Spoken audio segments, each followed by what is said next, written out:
Maligayang pagbabalik sa Rai Movie Recaps. Narito na naman po tayo para sa isa na namang magandang palabas na pinamagatang study group na napalabas noong 2025. Kaya't ano pa ang ating hinihintay? Sit back, enjoy and relax love you. Si Yoon Gamin ay palaging gustong mag-aral. Hiniling niya sa kanyang ina na i-enroll siya sa mga klase sa pagtuturo at kumuha ng pribadong tutor. Bukod sa kinakailangang pagkain at pagtulog, ginugol niya ang halos lahat ng kanyang oras sa pag-aaral. Gayunpaman, ang kanyang mga marka ay halos palaging pangalawa sa huli. Narinig niya ang dalawang kaklase na pinag-uusapan ng Yusung Technical High School na nagmumungkahi ng pagpapatala doon sa pamamagitan ng espesyal na admission para sa mga prospect sa kolehiyo. Nakita ito ni Yoon Gamin bilang isang bagong pagkakataon at sabik na pinili niya ito bilang kanyang nangungunang pagpipilian para sa pagsusulit sa gitnang paaralan. Nang buksan niya ang pinto ng silid-aralan sa Yusung Technical High School, nagulat siya nang makita ang matinding labanan. Pagkatapos makipag-eye contact sa ilang mga kaklase, hinarap niya ang mga pagbabante at binalaan nilang dukutin ang kanyang mga mata kung tititigin pa siya. Sa kabila ng pagiging low profile at pagtutok sa kanyang pag-aaral, nanatiling pangalawa hanggang sa huli ang kanyang mga grado. Nagsimulang suriin ni Yoon Gamin ang mga dahilan ng kanyang mahinang pagganap at nagpa siya na bumuo ng isang grupo ng pag-aaral upang subaybayan at hikayatin ang pag-unlad ng bawat isa. Naalala niya ang kaibigan ng kanyang ina, pinayuhan ito na hayaan siyang sumali sa isang grupo ng pag-aaral, na napansin na ang kanilang anak ay bumuti ng malaki sa pamamagitan ng pagbuo nito. Muling nabuhayan ng pag-asa, nag-apply si Yoon Gamin na sumali sa ilang grupo ng pag-aaral, ngunit tinanggihan dahil sa kanyang mababang mga marka at kinutya pa siya sa kanyang likuran. Napagtanto na maaaring mas madaling muling magkatawang tao kaysa sa pagbutihin sa pamamagitan ng pagsali sa isang grupo, nagpa siya siyang lumikha ng kanyang sariling grupo ng pag-aaral. Nilapitan niya si Kim Sehyun, na kilala sa kanyang husay sa pag-aaral, upang magmungkahi ng pag-aaral ng magkasama. Habang nag-uusap sila, hinamon ng isang estudyante na nasa ika-173 na pwesto si Kim Sehyun sa isang away. Ayaw gumanti ni Kim Sehyun, ngunit binalaan siya ng kanyang mga kaklase na seryosohin ang laban o harapin ang mga reklamo sa patrol team ng paaralan na humarap sa mga estudyanteng hindi tame time na nakikipaglaban. Pinilit na sumagot, lumaban si Kim Sehyun ngunit sa kasamaang palad ay natalo. Ang interbensyon ng punong guro ay nagpatigil sa kaguluhan at nagpahayag ng isang bagong guro sa klase. Nagulat si Yoon Gamin nang makita ang bagong guro na si Lee Han Kyung sa entablado na minsan ay naging tutor niya. Kinilala ni Lee Han Kyung ang mga pagsisikap ni Yoon Gamin at naniwala siya sa kalaunan ay magiging mahusay siya sa kanyang pag-aaral. Samantala, hindi pinansin ng mga estudyante sa ibaba ang sinasabi ni Lee Han Kyung. Nagising si Lee Hyun-woo nang umutot ng kaklase habang natutulog at galit na inihagis ang inumin sa pisara. Ang kanyang mga kaklase ay nakatayo sa kanilang mga mesa upang panoorin ang eksena. Si Lee Han Kyung, galit na galit, hinampas ang desk at inutusan ang mga estudyante na maupo. Ngunit walang nakinig hanggang sa hiniling ni Lee Hyun-woo sa lahat na sumunod sa guro. Sa wakas tumahimik ang classroom. Pagkatapos ng klase, lumapit si Yoon Gamin kay Lee Han Kyung para makahabol. Nag-aalalang nagtanong si Lee Han Kyung tungkol sa kanyang kasalukuyang pag-aaral. Tuwang-tuwang ibinahagi ni Yoon Gamin ang kanyang plano na magsimula ng isang study group at binanggit na natagpuan niya ang mga tamang miyembro para makasali si Kim Se-hyun. Mula sa araw na iyon, patuloy na sinimulan siyang guluhin ni Yoon Gamin. Si Kim Se-hyun, pagod kay Yoon Gamin na nahihirapan sa problema sa tabi niya, tumayo para turuan siya. Sa kabila ng matiyagang pagpapaliwanag ni Kim Se-hyun, hindi pa rin maintindihan ni Yoon Gamin. Napagpasyahan ni Kim Se-hyun na si Yoon Gam ay talagang walang pag-asa sa pag-aaral at tumanggi na sumali sa kanyang grupo ng pag-aaral, binabalaan din siya na hindi ito papayagan ni Pai Han-woo. Si Pai Han-woo, na ang ama ay isang malupit na leader ng gang, ay unang nirerango sa Yusung Technical High School, hindi sa akademya, ngunit sa mga tuntunin ng kapangyarihang panlaban. Gumawa siya at nag-update ng sistema ng pagrarango araw-araw upang himukin ang mga mag-aaral na makipagkompetensya. Natagpuan ni Yoon Gam sa hindi ito nauugnay sa mga akademiko. Ipinakita niya ang isang report card na nakita niya. Pinatutunayan ng kahusayan sa akademya ni Kim Se-hyun sa pangalawang pwesto sa mga pagsusulit sa placement ng klase. Pinunit ni Kim Se-hyun ang report card, malupit na tinanggihan ang kahilingan ni Yoon Gamin, at binalaan siya na itigil ang pag-istorbo sa kanya. Pumunta si Kim Se-hyun sa restroom para kumalma.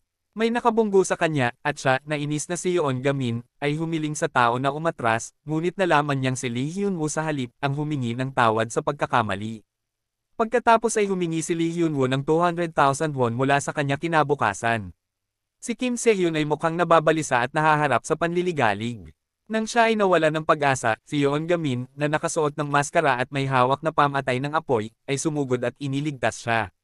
Ilang minuto matapos iligtas, hinarang sila ni Lee Hyun-woo na may kasamang club. Hiniling ni Lee Hyun-woo na malaman kung sino ang nagligtas sa kanya. Inangkin ni Kim Se-hyun ang kamangmangan. Pagkaraan, muling nagpakita si Yoon Gamin na nakamaskara, sinipa ang club, at pinatay si Lee Hyun-woo. Si Yoon Gamin ay palaging naniniwala na ang isang malakas na pangangatawan ay humahantong sa magagandang grado, isang paniniwalang pinanatili niya mula noong ikatlong baitang sa pamamagitan ng pag-eehersisyo araw-araw. Dahil sa pagod, umuwi si Kim Se-hyun upang harapin ang kanyang alkohol na ama, na iginiit na matuto siya ng welding pagkatapos ng graduation at ibinasura ang kolehiyo bilang isang pag-aaksaya ng pera. Si Kim Se-hyun ay palaging mahusay sa kanyang pag-aaral, ngunit ang kanyang pangarap na pumasok sa universidad ay walang suporta at pangunawa mula sa sinuman. Sa utos ng kanyang ama, nag-atubili siyang sumuko sa pag-aaral sa isang nangungunang mataas na paaralan at pinili ang isang bokasyonal sa halip. Natuklasan ni Lee Hyun-woo na si Yoon Gamin ang taong nakamaskara na nagpatomba sa kanya. Galit na galit, nilinis niya ang silid-aralan at kumuha ng lighter, balak niyang sunugin ang mga study note na ibinigay ni Kim Se-hyun kay Yoon Gamin. Nang makita ito, si Yoon Gam ay nagmamadaling kunin ang mga notes at pinatumba si Lee Hyun, pinatay ang apoy gamit ang kanyang mga kamay, kahit na ang mga tala ay napinsala ng husto. Galit na galit, tiyak na tinalo ni Yoon Gam si Lee Hyun-woo, na walang lakas para lumaban. Inihagis ni Lee Hyun-woo ang kanyang nasusunog na backpack kay Yoon Gam. Na mahinahong sinipa ito pabalik sa mga braso ni Lee Hyun-woo. Ang balita tungkol sa pagkatalo ni Yoon Jong-min sa isa sa nangungunang 10 manlalaban, si Lee Hyun-woo, ay mabilis na kumalat sa buong paaralan, na nagdulot ng kaguluhan sa mga estudyante. Hindi pinapansin ang mga reaksyon, dinala ni Yoon Gamin ang mga nasunog na tala kay Kim Se-hyun, sinisisi ang kanyang sarili sa hindi pagprotekta sa mga ito. Si Kim Se-hyun, nang makita ang kanyang nasusunog na mga kamay at nabalisa, ay itinapon ang mga tala sa basurahan, ngunit pagkatapos ay pumayag na sumali sa grupo ng pag-aaral. Nang magdiwang si Yoon Gamin, sumugod si Lee Han-kyung, pinatay ang nasusunog na backpack, at hinikayat ang lahat na umalis. Huli na, gayunpaman, nang dumating ang vice principal kasama ang mga awtoridad sa edukasyon. Upang patahimikin ang mga opisyal, nagpasya siyang magpulong ng komite sa pagdidisiplina para patalsikan si Yoon Gamin. Nang malapit nang umalis ang mga opisyal, nagsalita si Lee Han-kyung na iginiit na ang tunay na isyo ay sa paaralan, hindi kay Yoon Gamin. Na nabuli at gumanti dahil sa pangangailangan. Nabanggit niya na sa kanyang 2 araw sa Yusung Technical High School, ang away ay mas karaniwan sa mga estudyante kaysa sa pag-aaral. Kinikilala si Lee Han-kyung bilang guro na nanguna sa pagsusulit sa recruitment noong nakaraang taon, ngunit hindi nag-ulat para sa tungkulin, na naging dahilan upang makonsela ang kanyang appointment. Tinanong siya ng pinuno kung paano niya babaguhin ang paaralan. Binanggit ni Lee Han-kyung ang ideya ni Yoon Gamin ng isang study group, at iminungkahi ang pagpapatupad ng patakarang ito. Nagpakita ng interes ang pinuno at pumayag na payagan sina Lee Han-kyung at Yoon Gamin na magtatag ng grupo ng pag-aaral ng magkasama. At ubiling pumayag ang bise-punong guro, ngunit itinakda na dapat silang magtipon ng 5 miyembro sa loob ng 2 linggo upang makilala bilang isang opisyal na club. Nag-post sina Yoon Gamin at Kim Se-hyun ng mga recruitment notice sa paligid ng paaralan para maghanap ng mga miyembro para sa kanilang study group. Lumipas ang 2 araw na walang ni isang rehistro. Samantala, kumalat ang tsismis tungkol sa walang hirap na tagumpay ni Yoon Gamin laban kay Lee Hyun-woo. Binabrand siya bilang isang nakakatakot na manlalaban.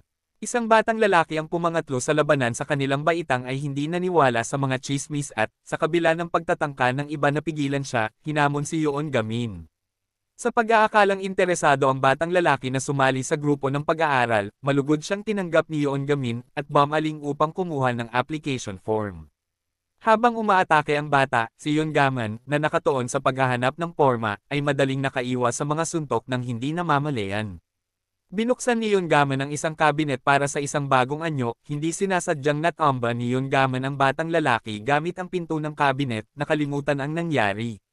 Gayunpaman, itinuring siya ng mga manunood na isang dalubhasang mandirigma, na higit na nagpahusay sa kanyang katayuan sa gawa-gawa. Si Yoon Gamin ay hindi sinasadyang naging isang nakakatakot na figure sa mga estudyanteng may mababang ranggo, na masyadong natakot na makipag-eye contact sa kanya.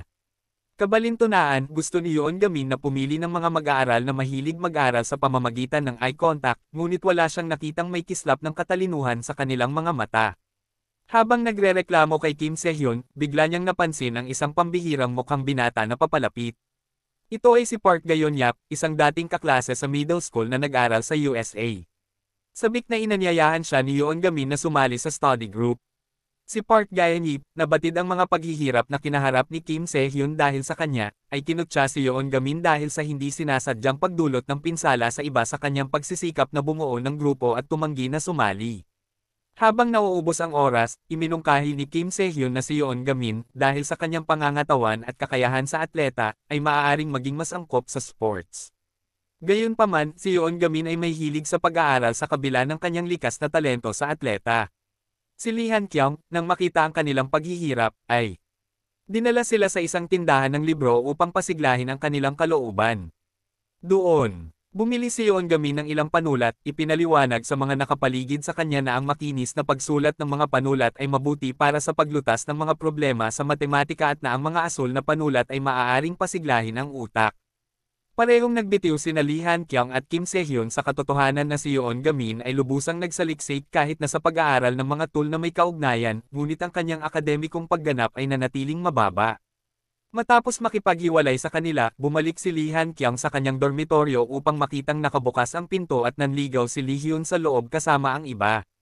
Napag-alaman na matapos talunin ni Yoon Gamin at pagkatapos ay bugbugin ni Pai Han-wol, si Lee Hyun-woo ay inutusan ni Pai Han-wol na pilitin si Lee Han-kyung na magbitiw o harapin ang parusa.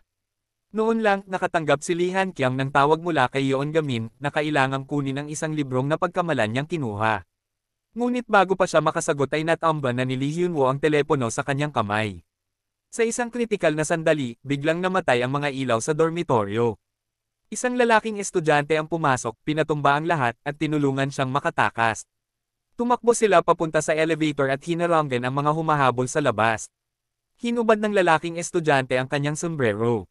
Inihayag ang kanyang mukha, si Park Jae-yip, na tinanggihan si Yoon Gamin noong araw na iyon. Nakilala siya ni Lee Han-kyung bilang estudyante na tumulong sa kanya sa paglipat ng basurahan sa paaralan. Tinanong niya kung bakit siya naroon, ngunit hindi sumagot si Park Jae-yip at sa halip ay hinayla siya upang magtago sa likod ng isang kotse sa parking lot. Sinubukan ni Lee Han-kyung na tumawag ng pulis, ngunit natuklasan ang kanilang pinagtataguan, at inagaw ang kanyang telepono. Hinayla siya ni Park Jae-yip para tumakbo. Ngunit sila ay tinambangan mula sa magkabilang panig. Samantala, patuloy na tumatawag si Yoon Gamin sa telepono ni Lee Han-kyung nang hindi sinasagot. Maya-maya lang, may dumaan na nakamotorsiklo na sumisigaw, natagpuan sila. Nakaramdam ng gulo, sumunod si Yoon Gamin. Si Park Gayon-yap ay binugbog at nahulog sa lupa. Nakilala siya ni Lee Hyun-woo bilang kaklase na nalink sa isang random na kaso ng pagpatay mula sa middle school at inutusan ang lahat na salakayin siya. Habang hahampasin na sana ni Lee Hyun-woo ang guro, bigla siyang pinigilan ni Yoon Gamin. Na dumating sa tamang oras, inalis ni Yoon Gamin ang kanyang salamin at pinasuko ang lahat. Pagkatapos ay sinuri niya si Lee Han-kyung, habang sinamantala ni Lee Hyun-woo ang pagkakataong tumakas. Sinubukan ni Park Ga-hyun-yap na sundan ngunit bumagsak dahil sa kanyang mga sugat. Lumapit si Yoon Gamin para tulungan siya, ngunit inalis siya ni Park Ga-hyun-yap at ipinaalala sa kanya na hinding-hindi matutupad ang pangarap nilang magsimula ng study group sa Yusung Technical High School. Pagkatapos ng kaguluhan, bumalik si Lee Han-kyung sa kanyang silid, pagod at nag-aalangan na tumawag ng pulis. Tapos, may nag-doorbell sa kanya. Isa ito sa mga lalaking umatake sa kanya. Lumuhad ang estudyante, humihingi ng tawad at ipinaliwanag na kumikilos sila sa ilalim ng utos ni Pai Han-wol. Sa kamatayan bilang ang tanging alternatibo sa pagsunod. Naantig si Leon kung sa kanyang pagsusumamo, pumayag na palayain siya, ngunit iginiit na sagutin niya ang kanyang mga tanong ng totoo. Kinabukasan, nag-apply ang estudyanteng si Lee Ju para sumali sa study group.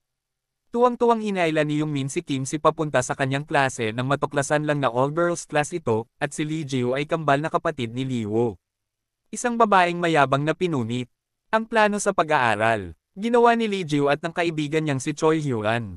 Pati ang pagdura ng gum dito. Sinalo ni Yoon Gamin ang gum at maingat na sinuri ang plano, pinupuri ang organisasyon ni Lee Ji-woo na gumamit ng iba't ibang kulay para sa bawat paksa. Noon lang, pumasok si Kim Kyu-jin, na sinasabing girlfriend niya si Lee Ji-woo at paparusahan niya ito sa pakikipag-usap sa ibang mga lalaki. Hinailan ni Kim Sehyun si Yoon Gamin, ngunit bumalik ito para pigilan ang mga kilos ni Kim Kyujin. Mayabang na tinanggal ni Kim Kyujin ang salamin ni Yoon Gamin at sinubukan siyang bugbugin. Sa napakahalagang sandali, namagitan ang punong guro at kinuha si Kim Kyujin, na pinipigilan ang higit pang hidwaan. Lumapit si Choi Hee-won kina Yoon Gamin at Kim Si-hyun at ipinagtapat na isinumite niya ang application ng study group sa pangalan ni Lee Ji-woo. Inaasahan niya na ang pagsali sa grupo ng pag-aaral ay mapoprotektahan si Lee Ji-woo mula sa pambubuli. Si Choi Hee ay nanalo, isang transfer student, ay tinarget ng mga kaklase matapos silang hindi sinasadyang masaktan. Isang linggo lang pagkatapos ng paglipat, tumayo si Lee Ji-woo para sa kanya, at kinagalitin ng ibang mga babae. Gayunpaman, ang mga problema ni Lee Ji-woo ay hindi lamang dahil sa kanya. Ang kanyang kapatid na si Lee Hyun-woo, na natalo ni Yoon Gamin, ay umasa sa kanya pagkatapos mamatay ang kanilang mga magulang. Upang kumita ng pera, nagtrabaho si Lee Hyun-woo ng part-time sa paghahatid ng mahahalagang bagay at ninakawan sa isang paghahatid. Pinahiram siya ni Kim Kyujin ng pera ngunit pinilit siyang magnakaw mula sa isang convenience store na nakunan ito sa video. Ginamit ni Kim Kyujin ang video na ito para i-blackmail si Lee Ji-woo at naging boyfriend niya. Dahil nanalo si Choi Hee na lumipat ng paaralan, nag-alala siya kay Lee Ji-woo at hiniling niya kay Yoon Gamin at Lee Hyun-woo na tulungan silang tanggalin ang video ng pagnanakaw para makapag-aral si Lee Ji-woo ng mapayapa sa kanila. Nababahala si Kim Si-hyun na si Yoon Gamin lamang ay maaaring hindi makapantay sa kanilang mga kalaban, walang takot. Nakipaglaban si Yoon Gamin na kunin ang isang USB drive na naglalaman ng video na nakasaksak sa isang computer. Hinayaan ni Yoon Gam ang sarili na itumba ni Kim Kyujin para makalapit sa computer, saka mabilis na kinuha ang USB. Nang tumayo siya at ibinagsak si Kim Kyujin, pumasok ang tatlo pang miyembro at nakipagbuno kay Yoon Gam na kumapit sa USB. Samantala, sinubukan ng malisyosong Kim Kyujin na i-upload ang video online para sirain ang reputasyon ng magkapatid. Sa labas, nag-uusap sina Kim Se-hyun at Choi Hee na nanalo kung paano ililigtas si Yoon Gamin nang dumating si Lee Ji-woo, determinadong lumaban. Paglapit niya sa pinto, biglang lumabas si Yoon Gamin habang hawak ang computer. Natamba ang isang power cord, ang computer ay dumausdas patungo kay Kim Se-hyun, na hinawakan ito at tumakbo sa rooftop kasama si Kim Kyujin sa mainit na pagtugis. Na corner, itinapon ni Kim Se-hyun ang computer sa bubong upang maiwasang magamit ang video. Galit na galit, kumilos si Kim Kyujin upang salakayin siya, ngunit si Lee Ji-woo, nang walang pag-aalinlangan, ay hinarap siya sa lupa. Sinubukan muli ni Kim Kyujin na umatake, ngunit nasukol ito ni Lee Ji-woo sa isang wrestling move. Habang inalis ng head teacher si Yoon Gam, nahulog ang USB sa lupa. Sumenya siya kay Choi Hee na nanalo para i-secure ito. Akmang kukunin na niya ito, hinawakan ito ng isang babaeng kulot ang buhok, sa pag-aakalang kay Kim Kyujin iyon, at balak niyang ibalik. Nanalo si Choi Hee, inipon ang kanyang lakas ng loob, sinigawan at sinisingil ang babae, matagumpay na nakuha ang USB. Pinuri ni Lee Ji-woo ang kanyang katapangan, tinulungan siyang tumayo, at nagbahagi sila ng ngiti. Biglang sumulpot si Lee Hyun-woo. Ibinunyag na nalaman niya mula kay Pai Han-wol na ang magnanakaw na nagnakaw ng pera ay si Kim Kyujin, na nagsagawa ng buong insidente para lang ipahiram sa kanya ang ninakaw na pera. Tinukso din siya ni Kim Kyujin na magnakaw ng pera sa isang supermarket at pagkatapos ay gamitin ang video ng pagnanakaw para i-bully si Lee Ji-woo. Inabot ni Pai Han-wol si Lee Hyun ng kutsilyo na nag-udyok sa kanya na makipag-score kay Kim Kyujin. Tinangka ni Lee Hyun-woo na saksakin si Kim Kyujin. Ngunit sa halip ay nasugatan si Lee Han-kyung. Si Lee Han-kyung, na nagsaliksik sa sitwasyon ng pamilya ni Lee Hyun-woo at alam na sila ng kanyang kapatid na babae ay umaasa sa isa't isa, hinawakan ang kanyang braso at inaliw siya, na nangakong tutulong. Binisita ni Lee Ji-woo ang nasugatan na si Lee Han-kyung at humingi ng tawad sa ngalan ng kanyang kapatid. Sinamantala ni Lee Han-kyung ang pagkakataon para hikayatin siyang sumali sa study group. Sinabi rin sa kanya ni Choi Hee-won na nagpasya siyang huwag lumipat ng paaralan at gusto niyang sumali sa study group kasama niya. Ipinaalam ni Choi Hee-won ang lahat na si Lee Hyun-woo ay ipinadala sa isang juvenile detention center at ang Pai Han-wol ay inaresto ng pulisya, ngunit kahit papaano, ang Pai Han-wol ay pinalaya muli. Samantala, may naghamon kay Yoon Gamin sa baba. Si Kim Se-hyun, na nalaman na ang taong ito ay unang nireranggo sa kanilang unang taon, sa una ay walang malasakit, ngunit nagpasya na makialam nang makita niya ang binubuli na si Lee Jun na gustong sumali sa grupo ng pag-aaral, ngunit napunit lamang ang kanyang aplikasyon. Tumalon si Kim Se-hyun at natalo ang naghahaman. Si Lee Jun, na noon pa man ay mahilig makipaglaban, ngunit hindi kailanman nagtagumpay, ay naging inspirasyon ng kanyang mga kaklase na maging mas malakas at pinili ang Uiseong Technical High School para sa kanyang reputasyon sa pakikipaglaban. Dito, natutunan niya ang maraming diskarte sa pakikipaglaban, umakyat mula sa ika-173 hanggang ika-17 na ranggo sa lakas ng labanan. Gayunpaman, tumama siya sa isang talampas sa ika-17 at hindi na makasulong pa. Humanga sa tunggalian ni Yeon Gamin at Lee Hyun-woo, hinahangad niyang matuto ng mga kasanayan sa pakikipaglaban mula kay Yeon Gamin sa pamamagitan ng pag-a-apply sa study group. Nang malaman ni Yeon Gamin na gusto ni Lee Jun na matutong lumaban kaysa mag-aral, tinanggihan niya ang kanyang pagiging miyembro. Gayunpaman, pumayag si Lee Jun na mag-focus din sa pag-aaral. Upang subukan ang kakayahan ni Lee Jun sa akademya, binigyan siya ni Yeon Gamin ng isang set ng mga problema sa matematika. Habang ginagawa sila ni Lee Jun, may pumasok na lalaki, na pagkamalan siyang si Yeon Gamin, at hiniling na sumama sa kanya, na sinasabing ang gang ay nagre-recruit ng mga manlalaban at tanging ang nangungunang tatlo mula sa Uiseong Technical High School ang karapat-dapat na sumubok. Kung kayang talunin ni Lee Jun ang tatlong tao sa kanyang harapan, papasa siya sa pagsubok at mananalo ng kotse. Samantala, bumalik si Yeon Gamin at ang iba pa upang makitang nawawala si Lee Jun. Nanalo si Choi Hee at naramdaman ni Lee Ji-woo na hindi nababagay si Lee Jun para sa pag-aaral. Si Yeon Gamin, na tumitingin sa mga test paper, ay napansin na ang mga sagot ay nakasulat ng game time. Maya-maya lang, dumating si Park Gae-on-yap na may balitang kinuha si Lee Jun ng gang. Napagtanto ng lalaki ang kanyang pagkakamali sa pagkakakilanlan, nang pumasok si Yeon Gamin, kasama sina Lee Ji-woo at Park Gae-sayap. Si Yeon Gamin, na may hawak ng mga test paper ni Lee Jun, ay nagpahayag na siya ay kwalipikado at tinanggap siya sa grupo ng pag-aaral. Dalawang grupo ang nagharap sa isa't isa. Naunang naningil si Lee Ji-woo, at mabilis na sumali sa laban si Park Gae-on-yap. Nagsumikap si Yeon Gamin para iligtas si Lee Jun, na naipit sa ilalim ng paa ng isang lalaki. Pagkatapos ng ilang rounds, na-overwhelm si Yeon Gamin ng walang depensa. Tinuya sila ng lalaki bilang high school students. Kalmado, nagpasya si Yeon Gamin na gumamit ng teknik na ipinagbawal sa kanya ng kanyang tiyuhin noong bata pa siya. Buong lakas siyang tumakbo at sinipa ang lalaki sa isang pader na inaangkin ang isang kumpletong tagumpay. Bago pa makapag-relax si Yeon Gamin, biglang may kotseng humarurot papunta sa kanya mula sa likuran. Itinulak siya ni Lee Jun pababa para iligtas siya. Si Yeon Gamin, na napagtanto ang panganib, ay hinayla din pababa si Lee Jun. Bumaba ng sasakyan ng isang lalaki at niyaya si Yeon Gamin na sumali sa gang. Mariing tumanggi si Yeon Gamin, sinabi ang kanyang pagnanais na mag-aral at pumasok sa unibersidad. Pagkatapos ay ibinaling ng lalaki ang kanyang atensyon kay Park Jon-yap, kinukutya siya tungkol sa kung ang kanyang ina ay nag-iwan ng anumang huling salita. Habang papaalis ang lalaki, agad na sumakay si Park Jon-yap sa isang motorsiklo at hinabol siya, malinaw na nagpapahiwatig ng isang personal na paghihiganti. Dumating sina Kim Se-hyun at Choi Hee-won kasama ang mga pulis, na inaresto ang mga miyembro ng gang.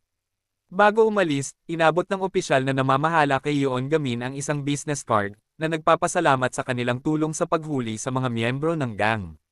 Matapos makalabas sa ospital ang nasugatang si Lee Jun, sa wakas ay nabuo ng 5 ang kanilang study group. Para ma-motivate sila, dinala sila ni Lee Han-kyung sa Seoul para bisitahin ang mga study group sa ibang mga paaralan. Habang naglalakad sa mga kalye ng Seoul, may nakakita sa kanila na masyadong kitang-kita at nataman si Lee Jun. Si Lee Jun at Lee Ji-woo ay madaling gumanti, na iniwang lumuhad ang mga umaatake at humingi ng awa. Sa kabutihang palad, dumating si Lee Han-kyung sa tamang oras, at ang mga umaatake ay pinakawalan. Dinala ni Lee Han-kyung ang 4 sa mataas na paaralan ng Seoul. Mababa ang tingin sa kanila ng mga matataas na estudyante doon. Parehong masungit sina Lee Ji-woo at Lee Jun, at sabik na hinihintay ang pagdating ni Yeon Gamin. Lingid sa kanilang kaalaman, na pagkamalan pala ng nalilitong Yeon Gamin ang pangalan ng high school at nauwi mag-isa sa pasukan ng isa pang high school. Ang mga babae sa Seoul High School ay malamig kay Lee Ji-woo at sa iba pa. Tila nasusuklam sila sa pakikisalamuha sa kanila. Hindi nagustuhan ni Lee Ji-woo ang kanilang pagmamataas, na halos humantong sa isang salungatan. Sa kabutihang palad, sina Kim Se-hyun at Choi Hee ay nanalo sa oras upang maiwasan ang paglala ng sitwasyon. Pagkaalis ng mga babae, ipinaliwanag ng mga lalaki mula sa Seoul High na ang kanilang pag-uugali ay hindi dahil sa kawalan ng respeto. Narinig nila na ang Yusung Technical High School ay puno ng mga delinquent, at dumanas sila ng pambubuli mula sa mga estudyanteng ito, na humantong sa kanilang pagkaayaw. Nagulat ang grupo, kasama si Kim Se-hyun, nang marinig ito. Palibhas ay mahirap paniwalaan na ang mga ganitong insidente ay maaaring mangyari sa mataas na paaralan ng Seoul. Ibinunyag ng mga lalaki na ang mga nananakot ay hindi mula sa kanilang paaralan, ngunit mula sa kalapit na mataas na paaralan.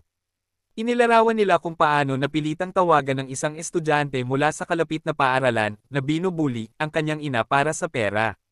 Samantala, si Yeon Gam-in, na nakapasok sa maling paaralan, ay inatake. Maingat niyang inihagis ang isang pamatay ng apoy na nakatutok sa kanya pabalik sa isang rehas. Nagulat ang mga bully sa ingay ng scuffle sa labas, at nadatnan nilang natatalo ang mga kasamahan nila sa lupa ng suriin. Nagawa ng nabully na estudyante na tawagan ang kanyang ina ng masupal ni Yeon Gam-in ang isa sa mga bully, na humantong sa estudyante na bawiin ang kanyang kahilingan para sa pera. Ibinalik ni Yeon Gam-in ang baso sa estudyante at nakatanggap ng tawag mula kay Kim Se-hyun at iba pa, na nagpaalam sa kanya na nasa katabing paaralan siya. At tinanong kung nakita niya ang binubuli na si Yoo Jun-min, miyembro din ng Seoul High Study Group. Mabilis na kinilala ng estudyante ang kanyang pagkakakilanlan, at dali-dali silang umalis sa pinangyarihan, batid na mas mapanganib na mga individual pa ang lumitaw. Maya-maya lang ay nagpakita na ang leader ng mga bully, at nagawa rin siyang talunin ni Yeon Gam-in. Kasunod ng insidenteng ito, nakita ng grupo ng pag-aaral sa Seoul High sina Yeon Gam-in at Yoo Jun-min sa isang bagong liwanag, na nagbabahagi ng kanilang sariling mga karanasan sa pag-aaral. Bago humiwalay, hinailan ni Yoo Jun-min si Yeon Gam-in sa isang tabi, isinuot ang kanyang salamin, at tinanong kung nakilala siya ni Yeon Gam-in. Naalala ni Yeon Gam-in na sila ay mga kaklase sa middle school sa parehong paaralan kung saan minsan kinukutya ni Yoo Jun-min ang kanyang kahilingan na sumali sa study group. Humingi ng paumanhin si Yoo Jun-min sa kanyang nakaraang pag-uugali at kinilala na sa dedikasyon ni Yeon Gam-in, posible na makamit ang pinakamataas na ranggo sa paaralan o maging sa bansa. Bumalik sa paaralan, ang grupo sa wakas ay nagkaroon ng isang nakatoong silid-aralan para sa kanilang grupo ng pag-aaral. Nalungkot si Lee Ji-woo sa napakasamang kalagayan ng lugar, ngunit optimistikong pinlano ni Yeon Gam-in ang pagsasaayos nito. Magkasama silang naglinis, at ginawang malinis na espasyo ang study room. Sa hindi inaasahang pagkakataon, si Kim Ho-min, ang pinakamataas na ranggo na estudyante sa kanyang grado, ay dumating upang pukawin sila, na tinawag silang mga walang utak na tanga na palaging nasa ilalim kahit gaano pa nila subukan. Nangako si Yeon Gam-in na hihijitin niya si Kim Ho-min sa midterm exams bilang tugon. Hinangaan ni Lee Han-kyung ang kanyang tapang ngunit pinayuhan siya na huwag maging mayabang. Pagkatapos ay sinuri niya ang kanilang mga ranggo. Sa 220 first-year students, maliban kay Kim Si-hyun na pumangalawa, ang iba ay mababa sa average, na si Yeon Gam-in ang pinakamababa. Gayunpaman, hinikayat ni Lee Han-kyung ang lahat na mahigpit na sundin ang kanyang plano sa pag-aaral, na nangangako ng mahimalang pagpapabuti sa kanilang mga marka. Pagkatapos ng klase, ibinahagi ni Lee Jun na nakita niya ang guro na si Han Yuan na nakikipag-usap sa vice principal tungkol sa pagpupulong ng komite ng pagdidisiplina para kay Pai Han-wol upang baguhin ang kapaligiran ng paaralan. Nadama ng vice principal na walang kapangyarihan laban kay Pai Han-wol, ngunit binanggit na kung mapapabuti ni Lee Han-kyung ang bawat miyembro ng study group ng 10 rank, isasaalang-alang niya ito. Kaya, ang kanilang mga ranggo sa paparating na midterms ay mahalaga hindi lamang para sa kanilang sarili, kundi pati na rin sa kakayahan ni Lee Han-kyung na manalo sa taya. Iminungkahi ni Lee Jun na lumabas sila para sa grilled rice cakes. Gayunpaman, kinailangan ni Kim Se-hyun na magmadaling umuwi pagkatapos makatanggap ng tawag mula sa kanyang ama na humihiling na pumasok siya sa trabaho sa construction site. Habang masama ang loob, narinig ni Kim Se-hyun na tinatawag siya ni Choi Hee-won. Nagkaroon ng damdamin ang dalawa sa isa't isa, at inimbitahan siya ni Choi Hee-won na sumama sa kanya. Nagpasya si Kim Se-hyun na huwag pansinin ang babala ng kanyang ama at sumama sa kanya. Ngunit pinigilan sila ni Kim Ho-min at ng isang batang babae na nang-aapi kay Choi Hee-won. Sanay na siyang mabuli, hindi siya nagawang ipagtanggol ni Kim Se-hyun at pinanood niya na kinuha si Choi Hee-won ni Kim Ho-min. Sa sandaling iyon, lumitaw si Yeon Gam-in, pinatumba si Kim Ho-min, at mag-ara na sinipa ang mga telepono ng iba, na tinakot sila. Sa pagsaksi nito, nakita ni Choi Hee-won ang kawalan ng kakayahan ni Kim Se-hyun na protektahan siya, na nakasakit sa kanyang pride. Humiwalay si Kim Se-hyun kay Yeon Gam-in at umalis mag-isa. Pag-uwi, gaya ng inaasahan, hinarap niya ang panunumbat ng kanyang ama. Lumabas si Kim Se-hyun at nakita niya si Yeon Gam-in na naghihintay sa labas. Narinig ni Yeon Gam-in ang pagtatalo at iminungkahi na pumunta sila sa kanyang lugar. Tumanggi si Kim Se-hyun, nagpupumilit na mapanatili ang kanyang dignidad, at gumala na mag-isa. Si Kim Ho-min, hindi kayang talunin si Yoon Gamin ngunit madaling ay bully si Kim Se-hyun, ay hinarap siya muli. Sa pagkakataong ito, biglang nakaiwas at naka-counterattack si Kim Soo-yeon, ginabayan ni Yoon Gamin na nanunood mula sa isang gusali at tinuturuan siya sa telepono. Nasiyahan sa kilig sa paghihiganti, si Kim Soo-yeon ay masigasig na lumalaban nang mamatay ang telepono ni Yoon Gamin. Nang walang patnubay, muli siyang natambak. Nagmamadaling tumulong si Yoon Gamin, ngunit sa hindi inaasahang pagkakataon, nagkaroon ng lakas ng loob si Kim Soo-yeon na tumayo at suntukin si Kim Ho-min. Pagkatumba sa kanya, dinala ni Yoon Gamin si Kim Se-hyun pauwi. Ang ina ni Yoon Gamin, mukhang walang pakialam, ay naghihintay na sa ibaba. Nagtakda siya ng panuntunan na dapat ay nakauwi na si Yoon Gamin bago mag-10 p.m. tuwing gabi. Matatanggap niya ang kanyang mahinang pagganap sa akademiko, ngunit hindi niya kailanman matitiis na maging isang marahas na tao. Naisip ni Kim Se-hyun na mahirap lang magsalita ang nanay ni Yoon Gamin dahil hindi madali ang paglipat ng mga paaralan. Gayunpaman, alam ni Yoon Gamin na palaging sinusunod ng kanyang ina ang kanyang mga desisyon. Desidido niyang isinagawa ang kanyang mga desisyon sa nakaraan, tulad ng pagdiborsyo sa kanyang ama at pagputol ng relasyon sa kanyang kapatid, nang walang pag-aalinlangan. Kinabukasan, pumunta ang nanay ni Yoon Gamin sa paaralan upang pag-usapan ang paglipat sa kanya sa prinsipal. Si Kim Se-hyun ay umaasa pa rin sa pinakamahusay, sa pag-aakalang walang paaralan ang tatanggap kay Yoon Gamin dahil sa kanyang mga marka. Ngunit determinado ang ina ni Yoon Gamin. Kung walang lokal na paaralan ang kukuha sa kanya, binalak niyang ilipat ang mga ito sa Seoul. Nagpanik ito ng 4 pang estudyante. Upang bumili ng oras at bigyan ng pagkakataon ng Beong si Lee Han-kyung na hikayatin ang ina ni Yoon Gamin, matapang nilang hinarangan ang kanyang sasakyan, nakikiusap sa kanya sa desperasyon. Sa kaguluhan, si Choi Hee ay nanalo kahit na maling aangkin na siya ay buntis sa anak ni Yoon Gamin. Gayunpaman, hindi natinag ang ina ni Yoon Gamin at umalis kasama si Yoon Gamin. Late na dumating si Lee Han-kyung, ngunit mabilis na. Sinabihan ang mga estudyante na sumakay sa kotse, at sinundan niya ang ina ni Yoon Gamin. Habang sila ay humahabol, isang grupo ng mga nakamotorsiklo, sa pamunguna ng isang karibal na si Yoon Gamin, ang natalo noon, ang hamarang sa kalsada. Dahil alam niyang maaari siyang maging pinakamataas na ranggo sa unang taon sa pisikal na lakas kung lumipat si Yoon Gamin, inutusan ng karibal ang kanyang mga tagasunod na dugtungan sila at subukang nakawin ang mga susi ng kotse. Mabilis na lumabas sina Lee Jun at Lee Ji-woo at nilabanan sila na nagpatamba sa kanila. Nang muling bumangon ang mga umaatake, sinabihan ni Lee Jun si Lee Ji-woo at ang iba pa na umalis habang siya ay nanatili sa likod upang palayasin sila. Sinamantala ni Lee Han-kyung ang sandali upang itumba ang mga motorsiklo at makalaya, pinindot ang accelerator upang ipagpatuloy ang paghabol. Samantala, ang ina ni Yoon Gamin ay tinatalakay ang pagbebenta ng bahay sa isang realtor. Pumasok si Lee Han-kyung at 3 estudyante. Si Lee Han-kyung at ang ina ni Yoon Gamin ay nagkita na noon sa libing ng senior teacher, kung saan inaliw ng ina ni Yoon Gamin si Lee Han-kyung. Sa halip na isipin ang kalungkutan, pinayuhan niya si Lee Han-kyung na baguhin ang buhay ng mga estudyante gaya ng ginawa ng kanilang senior teacher. Dahil sa inspirasyon ng mga salitang iyon, pumunta si Lee Han-kyung sa Yusung Technical High School upang linisin ang disiplina nito at bigyang daan ang mga mag-aaral na makapag-aral ng maayos. Sa sandaling iyon, nakiusap si Lee Han-kyung sa ina ni Yoon Gamin na bigyan siya ng pagkakataon, na ipinaliwanag na nakabuo siya ng isang grupo ng pag-aaral sa pamamagitan ng kanyang sariling pagsisikap at umuunlad araw-araw. Nang makita ang umaasa ng mga mata ng mga bata, ang ina ni Yoon Gamin ay nakaramdam ng pagkakonsensya, na napagtanto na hindi siya kailanman umasa para kay Yoon Gam, na maaaring labis na nasaktan siya. Akmang papayag na siya sa hiling ni Lee Han-kyung, biglang bumukas ang pinto. Isang grupo ng mga kabataang lalaki na may hawak na armas ang sumugod, sa pangunguna ni Ma Min-hwan, isang kasama ni Pai Han-wol. Lumalabas na nagsumite si Lee Han-kyung ng petisyon para i-impeach si Pai Han-wol sa Education Board. At, nang may sama ng loob, ipinadala ni Pai Han-wol si Ma Min-hwan upang harapin siya. Kinasuhan ng mga delinquent si Lee Han-kyung ng mga baseball bat. Akmang magre-react si Yoon Gamin, biglang may sumipa.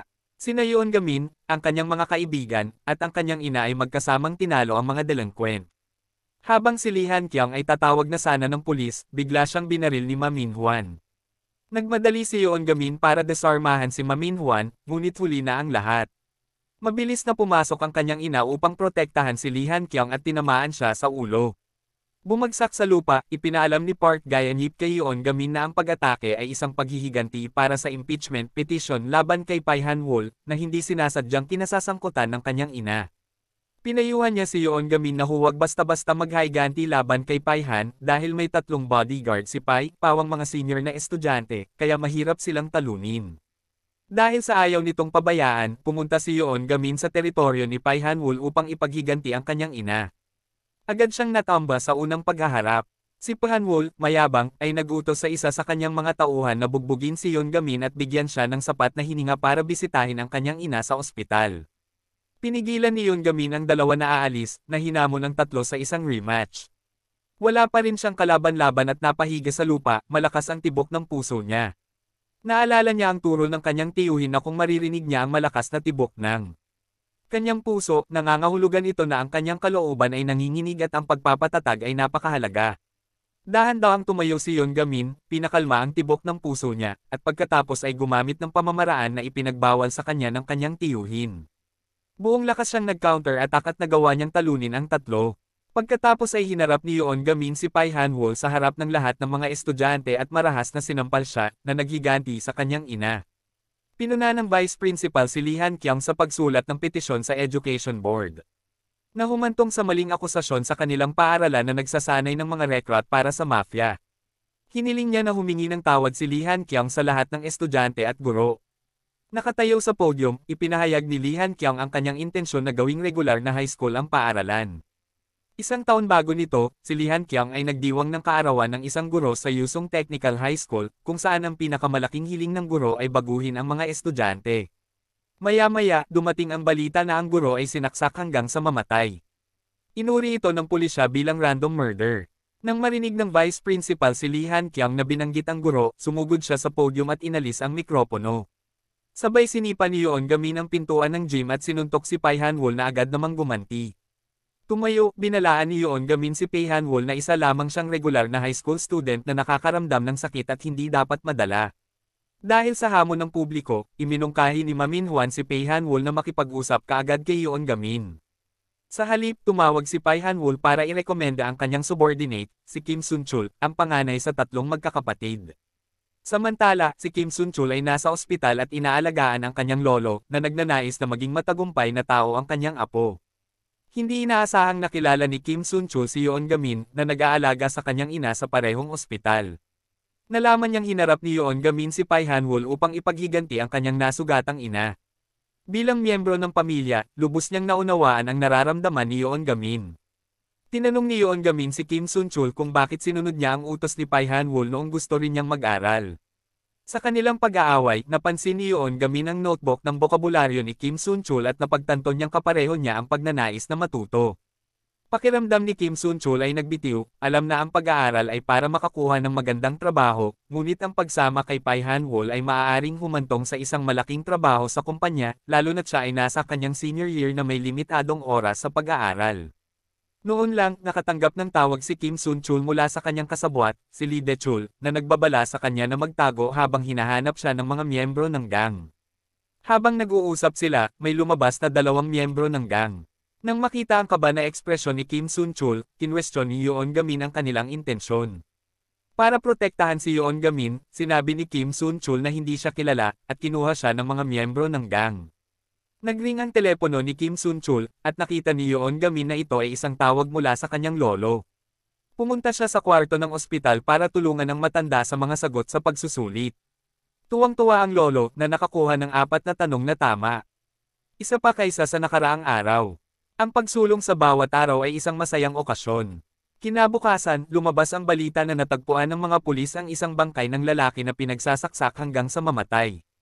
Isang high school senior mula sa kalapit na middle school ang kinilala bilang sospek. Mabilis na nakilala ni Kim Se-hyun at ng iba pa ang taong nakunan sa CCTV na nakasuot ng school uniform bilang Kim Sun-chul.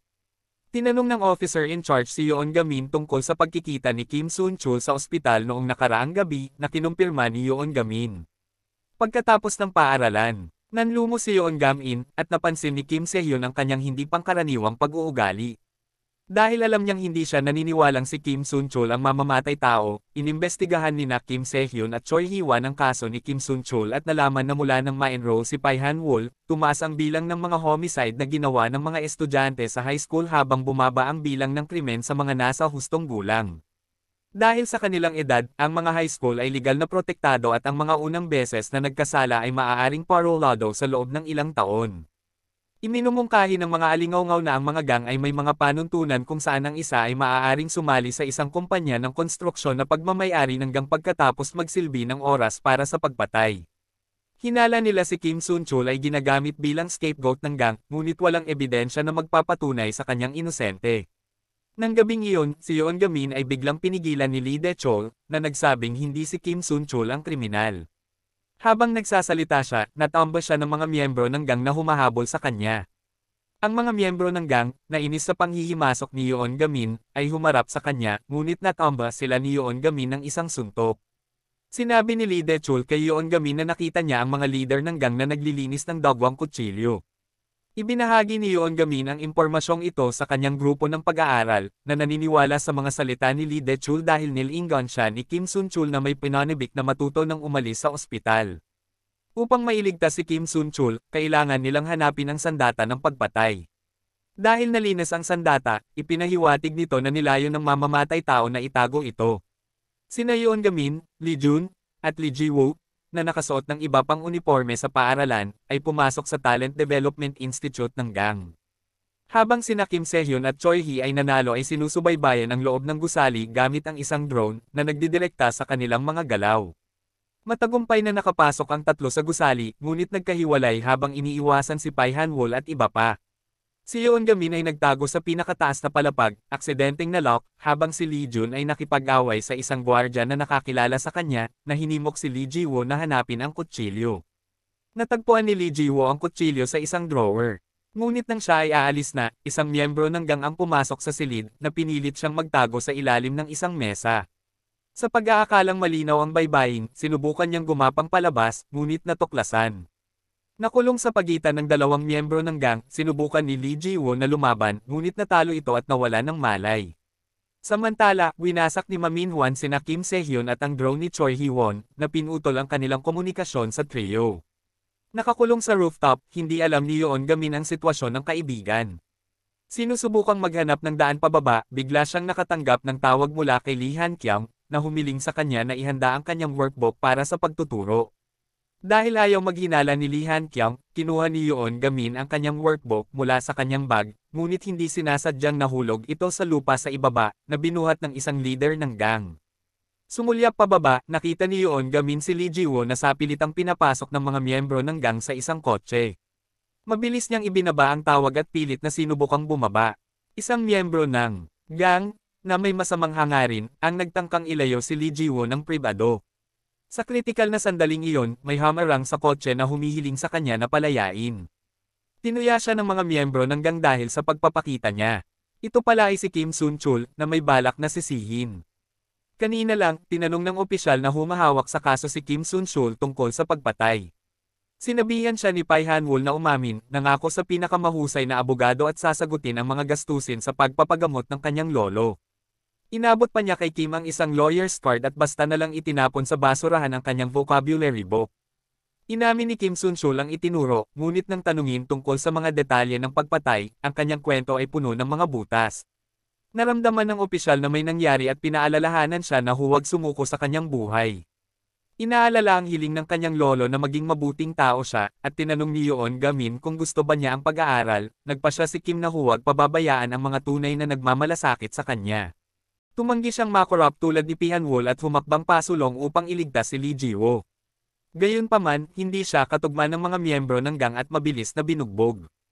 Maya-maya lang, dumating si Lee Dae-chol at tatlong iba pa, determinadong tumabi sa kanya. Sa loob ng sasakyan, nagkamalay si Lee Ji-woo at nakiisa sa pakikipaglaban gamit ang kutsilyo. Sa kabila ng kanilang pagsisikap, napakalakas ng mga miyembro ng gang. Hanggang sa dumating si Yeon Gamin na may hawak na nunchucks. Isang miyembro ng gang ang nagsiwalat ng kanyang peklat na nakatikip sa katawan at pinatumba si Yeon Gamin sa lupa, tinutuya ang kanyang kakayahan sa pakikipaglaban. Sa sumunod na segundo, tumayo si Yoon Gamin nang hindi nasaktan, tinutuya ang lakas ng miyembro ng gang. Gamit ang isang ipinagbabawal na hakbang na itinuro ng kanyang tiyuhin, sinuntok ni Yoon Gamin ang miyembro ng gang, pinalipad siya at natalo ang kalaban. Tinulungan niya si Kim Sun-chul na bumangon at inanyayahan siyang mag-aral ng magkasama. Si Kim ay nakasalungat, hindi sigurado kung maaari siyang bumalik sa pagiging isang regular na estudyante. Sa pagmamasid sa isang miyembro ng gang na sinusubukang gumapang patungo sa kutsilyo, sinipa siya ni Lee Ji-woo at buong tapang na sinabi kay Kim Sun-chul na huwag gawing komplikado ang pag-aaral. Dahil sa pag-aalinlangan para sa mga nag-iisip ng maling gawain, nagpalitan ng ngiti sina Kim Sun-chul at Yoon Gamin na nauunawaan ang desisyon ng isa't isa. Sa gitna ng mga sigawan, lumitaw sina Kim Se-hyun at Choi Hee-won, may dalang mga gamit para iligtas. Biglang naalala ni Yoon Gamin na ang kanyang workbook ay nasa leader pa ng gang, at mabilis na tumayo para habulin siya. Sa sandaling iyon, hinarang ng isang pulis ang leader ng gang. Alam na niya na siya ang tunay na mamamatay tao, habang patuloy na itinatanggi ng pinuno ang mga paratang, sinuntok siya ng opisyal, pinatumba ang kanyang salamin at pinipilit siyang umamin.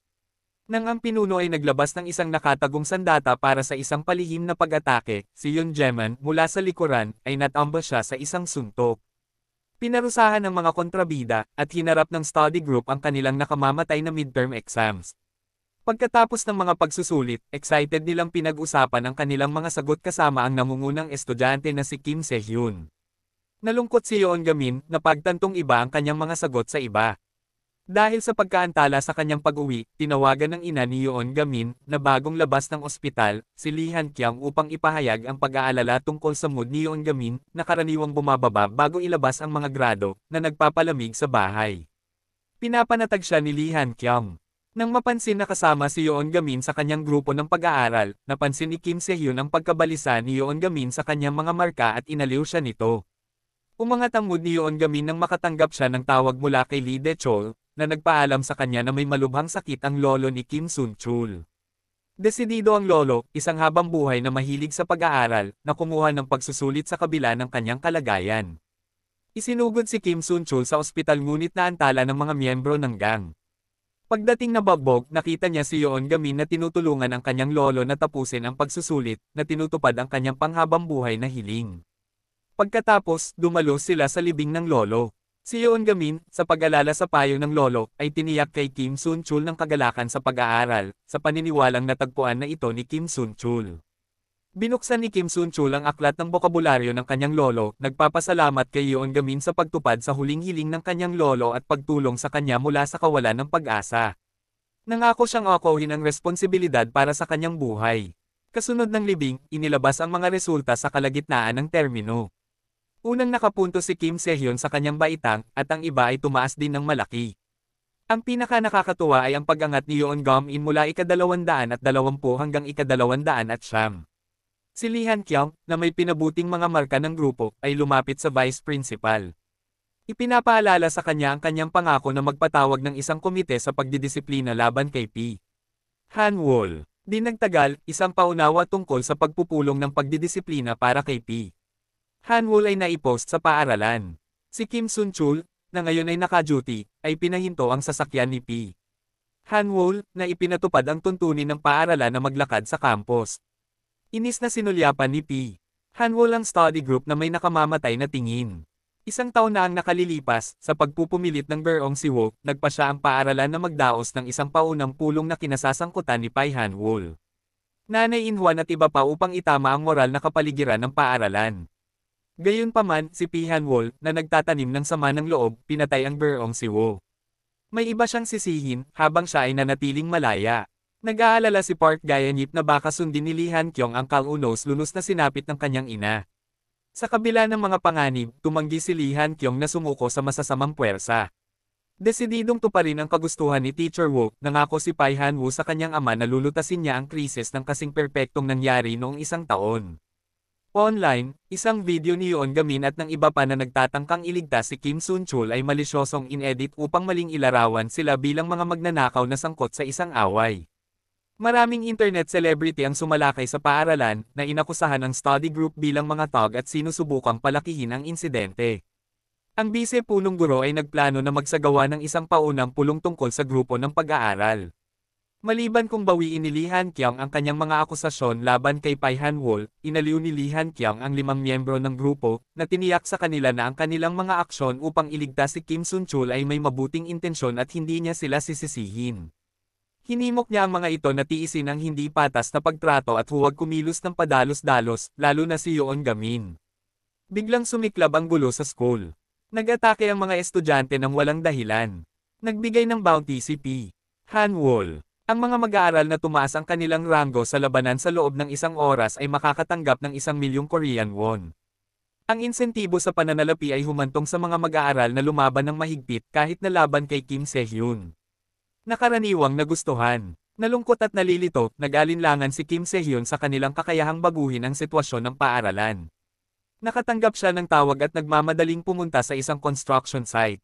Samantala, si Yoon Gamin, susundan siya, ay nakatanggap ng mensahe at pumunta sa study room. Natagpuan niya si Pai Han-wol at ang kanyang grupo na sinisira ito. Handang harapin sila ni Yoon Gamin, ngunit pinigilan siya ni Choi Hee. Ipinapaalala sa kanya ang payo ni Lee Han-kyung na pansamantalang tiisin ang mga hinaing. Pagtakas kay Kim Se-hyun, dumating sa construction site upang makita ang kanyang ama na nakikipag-away sa isang katrabaho. Sumisigaw na hindi manloloko ang kanyang anak. Ito ang unang pagkakataon na narinig ni Kim Se-hyun ang pagtatanggol sa kanya ng kanyang ama.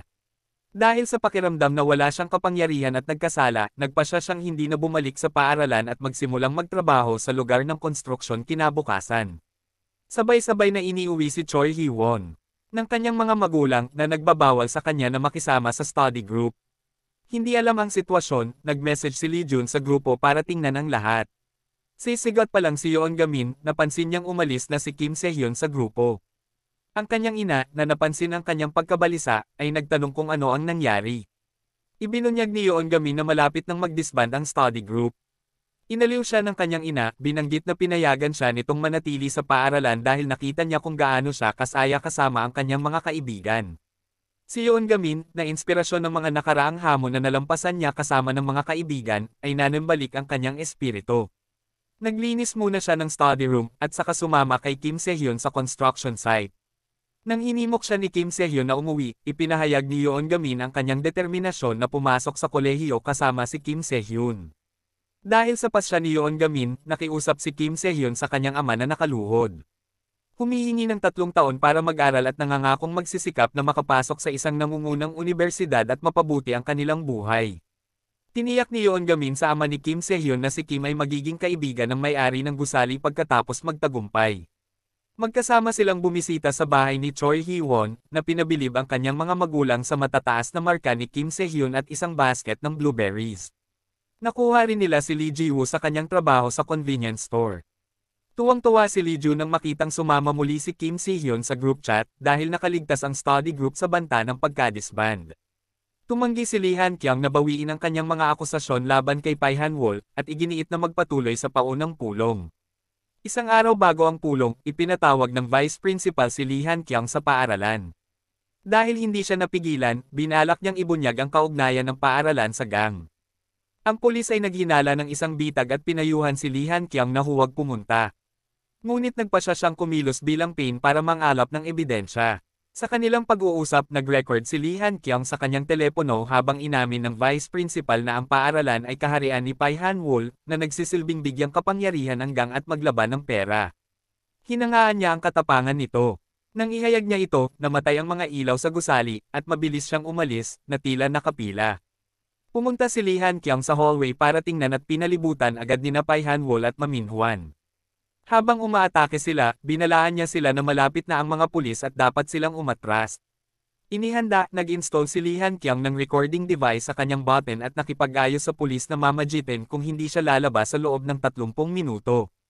Habang papalapit ang oras, aakyat na sana ang mga pulis ngunit tinambangan sila ng barkada.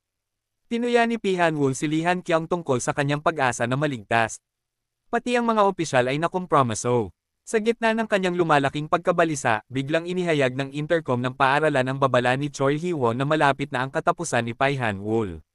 Dumating si Yoon Gamin kasama si Kim Sun-chul at ang iba pa, na sinusubaybayan ang sitwasyon ni Lee Han-kyung at naghihintay sa paaralan upang matiyak ang kanyang kaligtasan. Inutusan ni Yoon Gamin si Lee Ju na i-escort si Lee Han-kyung palabas habang sila ay nanatili sa pakikipaglaban. Sina Kim Sehyun at Lee Jun ay sinamahan si Lee Han Kyung pababa.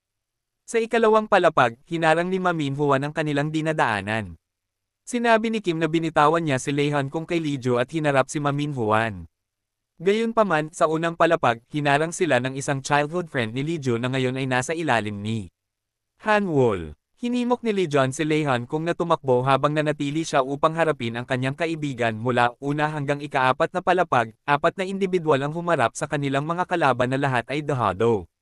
Si Lee Ji-woo ang unang lumaban, tinalo ang isang matipunong kalaban.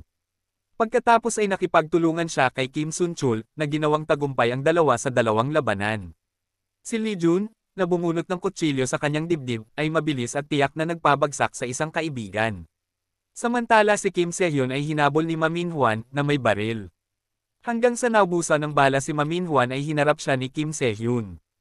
Natutunan niya ang mga kasanayan sa pakikipaglaban mula sa ina ni Yoon Gamin at determinado siyang huwag sumuko. Nang mapagod si Ma Min-hwan, umatake si Kim Sehyun, pinuntirya ang kanyang mahinang lugar at sa wakas ay pinatumba siya sa isang uppercut. Sa ibaba, lahat ng iba ay nanalo sa kanilang mga laban, naiwan lamang sina Pai Han Wol at Yoon Gamin. Sa kabila ng paulit-ulit na pagkakatamba, si Yoon Gamin, tinutuyan ni Pai Han Wol na wala siyang mababago at hindi mailigtas si Lee Han Kyung, ay nagpumigla sa kanyang mga paa at gumamit ng isang malakas na hakbang na ipinagbabawal ng kanyang tiyuhin upang talunin si Pai Han Wol. Kasabay nito, si Lee Han Kyung, na nakatakas, ay hinarang ng mga miyembro ng gang. Nanghihinayang na hindi siya makapagpadala ng mas naunang recording, si Choi Hee-won ay lumitaw sa tamang oras kasama ang isang grupo ng mga lalaking estudyante na kumbinsido na protektahan ang kanilang guro, na humantong sa isang matinding sagupaan kung saan nanalo si Choi Hee na protektahan si Lee Han Kyung. Kinabukasan, nagwagi si Lee Han Kyung, matagumpay na nagdaos ng paunang pulong. Si Pai Han Wol ay pinatalsik sa paaralan matapos siyang i-record ni Lee Han Kyung na umamin sa pagpatay kay Teacher Woo. Inaresto ng pulisya si Pai Han Wol. At pinarusahan din ng vice principal dahil sa pakikipagsabuatan. Ang Yusung Technical High School sa wakas ay naging katulad ng isang normal na paaralan. Tinalakay ng mga miyembro ng pangkat ng pag-aaral ang kanilang mga pangarap sa hinaharap at nais na karera. Si Yoon Gamin lang ang nagkaroon ng simpleng panaginip. Ang pag-aaral sa universidad, pagpapahalaga sa pinaghirapan na pagkakataong pang-edukasyon, at paniniwala sa paglikha ng mga pagkakataon upang makamit ang kanyang mga pangarap kahit na sa pinakamahirap na kalagayan. At dito na nga nagtatapos ang palabas na study group. Maraming salamat sa panunood.